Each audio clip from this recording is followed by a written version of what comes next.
আজকে আমি রান্না করব ম্যাকারনি নুডলস। তার জন্যে সিদ্ধ করে নিচ্ছি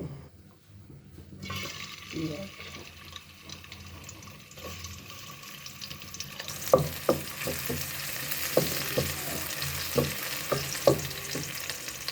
এখন দিয়ে দেবো টমেটো,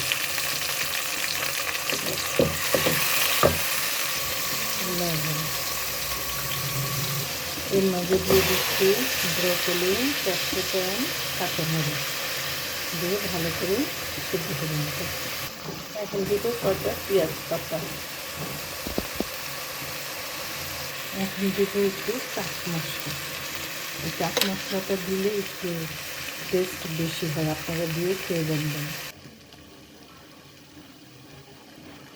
এখন দেবো একটু গোলমরিচ পাউডার। আমার নুডলস রেডি। ভালো লাগলে লাইক, কমেন্ট, শেয়ার এবং সাবস্ক্রাইব করবেন প্লিজ। প্লিজ আমার চ্যানেলটাকে আপনারা সাবস্ক্রাইব করবেন।